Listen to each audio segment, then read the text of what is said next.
এটা অতিকে গুৰুত্বপূৰ্ণ খবৰ 1 জুলাইৰ পৰা সকলোৱে ভৰিব লাগিব বিদ্যুতৰ মাচুল কোনেও বিনামূল্যে ৰাজ্যত লাভ নকৰিব বিদ্যুৎ আৰু এনেদৰে ৰাজ্যৰ মুখ্যমন্ত্ৰী ডক্টৰ হিমন্ত বিশ্ব শৰ্মাই এতিয়া এপিডিচিএলক কঠোৰ নিৰ্দেশনাৱলী জাৰি কৰা বা পৰামৰ্শ দিয়া দেখিবলৈ পোৱা গৈছে য'ত কৈছে যে সকলোৱে ভৰিব লাগিব বিদ্যুৎ কিয়নো পূৰ্বতে দেখিবলৈ পোৱা গৈছিল মন্ত্ৰী বিধায়ক আবাসৰ বিধায়ক বা মন্ত্ৰী সকলে বিদ্যুতৰ মাচুল দিয়া নাছিল বা দিবলগীয়া নাছিল হোৱা নাছিল কিন্তু এতিয়াৰে পৰা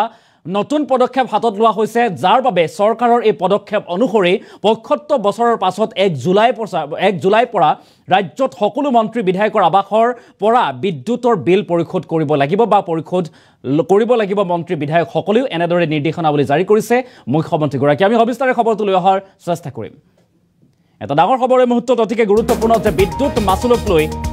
মুখ্যমন্ত্ৰী ডক্টৰ হিমন্ত বিশ্ব শৰ্মাৰ বৃহৎ ঘোষণা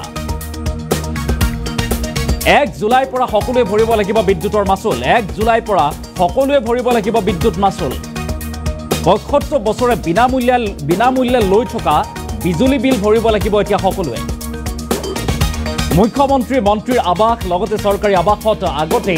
বিদ্যুৎ ফ্ৰী আছিল কিন্তু এতিয়াৰ পৰা সেই বিনামূল্যে নাপাব বিদ্যুৎ কিন্তু এতিয়াৰ পৰা সকলোকে এপিডিচিএলক দিব লাগিব বিদ্যুতৰ মাচুল চৰকাৰী কাৰ্যালয়ত বিদ্যুৎ ৰাখি কৰিবলৈ অটো ষ্টপাৰো লগোৱা হ'ব বুলি ঘোষণা কৰিছে মুখ্যমন্ত্ৰী গৰাকীয়ে অসম সচিবালয়ৰ ৩টা বিভাগৰ বাদে সকলো বিভাগত লগোৱা হ'ব অটো ষ্টপাৰ চৰকাৰী কাৰ্যালয়ৰ সকলো কৰ্মচাৰীক ৮ বজাতে অফিচ ত্যাগ কৰিবলৈ বা অফিচ বন্ধ কৰিবলৈ নিৰ্দেশ দিছে মুখ্যমন্ত্ৰী গৰাকীয়ে লগতে প্ৰতি ইউনিটত অহা বছৰৰ পৰা এটকাকৈ কমাবৰ বাবেও এপিডিচিএলক নিৰ্দেশ মুখ্যমন্ত্ৰী গৰাকীৰ ২০২৬ চনলৈকে ১.৫০ টকালৈকে কমোৱাৰ বাবে চেষ্টা কৰা হ'ব বুলি আশ্বাস দিলে মুখ্যমন্ত্ৰী গৰাকীয়ে পুনৰবাৰ লৈ কৰিছোঁ বিদ্যুৎ মাচুলক লৈ মুখ্যমন্ত্ৰী ডক্টৰ হিমন্ত বিশ্ব শৰ্মাৰ বৃহৎ ঘোষণা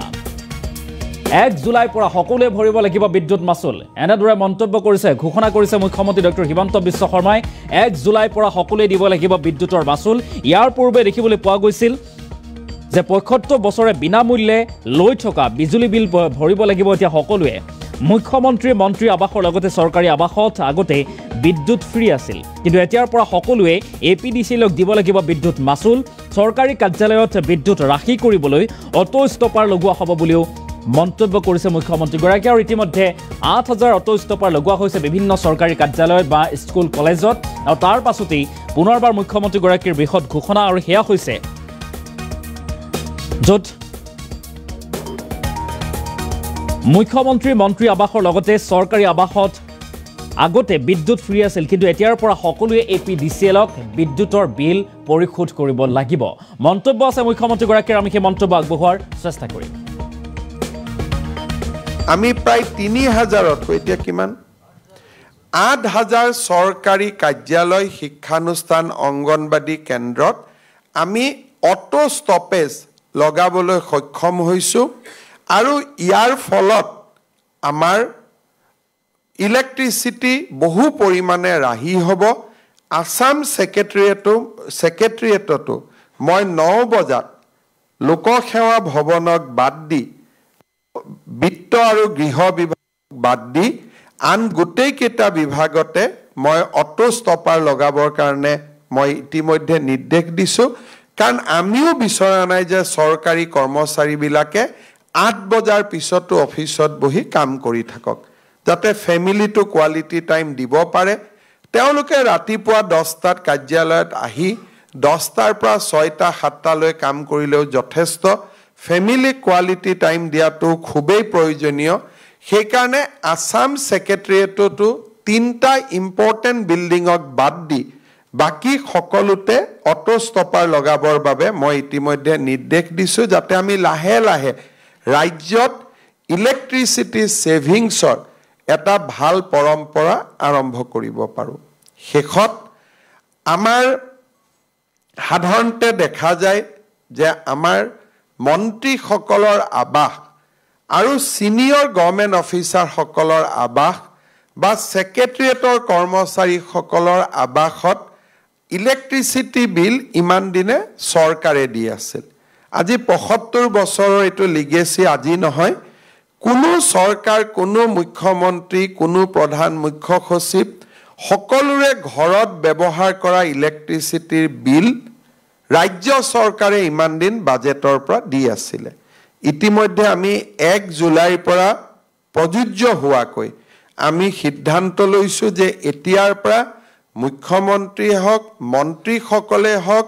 সিনিয়ৰ অফিচাৰ সকলে হওক আমি আমাৰ ইলেক্ট্ৰিচিটিৰ বিলখন আমি দিম যাতে আমি নিদিয়াৰ কাৰণে ইলেক্ট্ৰিচিটি বোৰ্ডৰ যি ক্ষতি হয়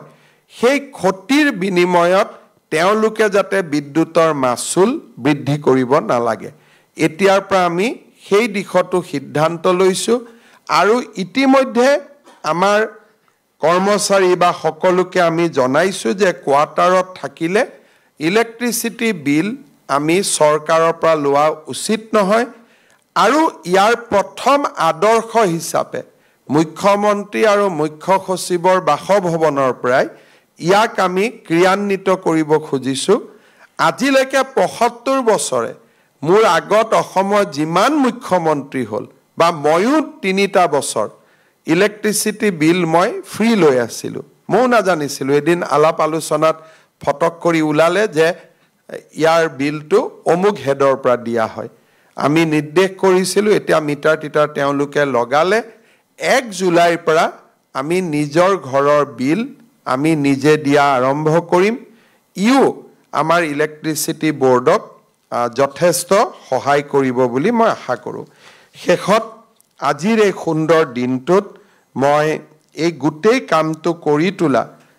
মেছাৰ্ছ মাধৱ এণ্টাৰপ্ৰাইজক মই অন্তৰৰ গভীৰতম কোণৰ পৰা ধন্যবাদ দিছোঁ তেওঁলোকে অহা 5 বছৰ এই গোটেই প্ৰকল্পটো মেইনটেইনো কৰিব যাতে আমাৰ নেট জিৰো যিটো আজি আমি আৰম্ভ কৰিলোঁ হি যাতে আমি স্থবিৰ হৈ যাব নালাগে আমি যাতে এই যিটো মাইলৰ খুঁটা আমি স্থাপন কৰিলোঁ ইয়াক যাতে আমি অনাগত দিনতো অব্যাহত ৰাখিব পাৰোঁ শেষত মই আজি আমাৰ MD APDCL ইয়াত উপস্থিত আছে আমাৰ দ্বিবেদী ডাঙৰীয়াও উপস্থিত আছে যোৱা 3 বছৰত আমি পাৱাৰ সেক্টৰত বহুতবিলাক ৰিফৰ্ম কৰিছোঁ আৰু এই ৰিফৰ্মবিলাকে আমাক স্পষ্টভাৱে ইলেক্ট্ৰিচিটি বোৰ্ড তিনিওখনকে নিজৰ ভৰিৰ ওপৰত নিজে থিয় হোৱাত সহায় কৰিছে আজি যেনেকে আমাক APGCL যেনেকে আমাক এইবাৰ ডিভিডেন্ড দিব ঠিক তেনেকে APDCLৰো এটা ডাঙৰ দায়িত্ব আছে যে আমি কনজিউমাৰক কেনেকে সকাহ দিব পাৰোঁ কাৰণ আমি যিয়েই নকৰোঁ কিয় শেষ লক্ষ্য আমাৰ কনজিউমাৰ সকল বা অসমৰ নাগৰিকসকল হ'ব লাগে মই বিশ্বাস কৰোঁ যে অসমত আমি 300 ইউনিটলৈকে ব্যৱহাৰ কৰা সাধাৰণ গ্ৰাহকৰ পৰা 5 টকা 85 পইচা আজি আমি পাৰ ইউনিট ইলেক্ট্ৰিচিটি লৈ আছোঁ মোৰ এটা অনুৰোধ যে এই বছৰটো 6 মাহ আপোনালোকে এনেকে প্লেনিং কৰক যাতে অহা বছৰ 1 এপ্ৰিলৰ পৰা আমি ৰাইজক 1 টকা বিজুলীত আমি ৰেহাই দিব পাৰোঁ অৰ্থাৎ 5 টকা 85 পইচাৰ জাগাত সৰুৰ পৰা আমি শুনি আহিছোঁ যে ইলেক্ট্ৰিচিটি বিলটো বছৰে বছৰে বাঢ়ি যায় কিন্তু এই বছৰ আমি এনেকে কাম কৰিব লাগে য'ত বিদ্যুতৰ ক্ষতি আছে তাত ক্ষতি ৰোধ কৰিব লাগে কোনোবা উদ্যোগ বা ডাঙৰ কনজিউমাৰে যদি ইলেক্ট্ৰিচিটি চুৰি কৰি আছে তাক ৰোধ কৰিব লাগে কোনোবাই যদি সময়মতে বিল দিয়া নাই তেওঁলোককো বুজাই আমি বিল ল'ব লাগে কিন্তু এটা লক্ষ্য কৰিব লাগে যে 2025 1 এপ্ৰিলত আমি ইলেক্ট্ৰিচিটিৰ দাম যদি গ্যাসৰ প্ৰাইস বাঢ়ে বেলেগ কথা কিন্তু আজিৰ পৰিবেশে যদি চলি থাকে যদি গ্যাসৰ প্ৰাইস নাবাঢ়ে তেলৰ প্ৰাইস নাবাঢ়ে আন কন্ডিশন বিলাক যদি একে থাকে 2025 চনৰ 1 এপ্ৰিলৰ দিনৰ পৰা আমি চেষ্টা কৰিব লাগে যাতে এটকা দাম আমি কমাব পাৰোঁ আৰু 25 চনতো আমি চেষ্টা কৰিব লাগে যে আৰু 50 পইচা আমি 26 লৈকে কমাব পাৰোঁ নেকি যদি 1.5 টকা পাৰ ইউনিটত আমি ইলেক্ট্ৰিচিটিৰ দাম কমাব পাৰোঁ তেতিয়ালে সৰ্বসাধাৰণ মানুহে বহুতখিনি সকাহ পাব এই নিৰ্বাচনত যেতিয়া মই প্ৰচাৰ অভিযানতো গৈছিলোঁ, ৰাইজৰ লগত মই প্ৰচাৰ অভিযানত গ'লে কথা পাতোঁ, বহুখিনি দুখীয়া মানুহে মোক কৈছিলে যে ইলেক্ট্ৰিচিটিৰ কষ্টটো অলপ কমাব পৰা যায় নেকি। আজি মই ৰাজহুৱাভাৱে APDCLক দায়িত্ব দিছোঁ যে আপোনালোকে চেষ্টা কৰক অহা বছৰ 1 এপ্ৰিলত যাতে আমি এটকা দাম কমাব পাৰোঁ। আৰু পৰৱৰ্তী পৰ্যায়ত মই ইণ্ডাষ্ট্ৰী বা আমাৰ ডাঙৰ কনজিউমাৰখিনিৰ কাৰণে কমাব খোজা নাই, যিখিনি নিম্ন মধ্যবিত্ত আৰু দুখীয়া কনজিউমাৰ আছে তেওঁলোকৰ কাৰণে আমি এটকা দাম কমাব লাগে। আৰু পিছৰ বছৰতো প্ৰচেষ্টা অব্যাহত ৰাখি আৰু 50 পইচা যদি আমি কমাব পাৰোঁ, অৰ্থাৎ 5 টকা 85 পইচা গৈ যদি 4 টকা 20-30 পইচা হ'ব পাৰে, তেতিয়াহ'লে দেশৰ ভিতৰতে আমাৰ ইলেক্ট্ৰিচিটি টেৰিফ অসমত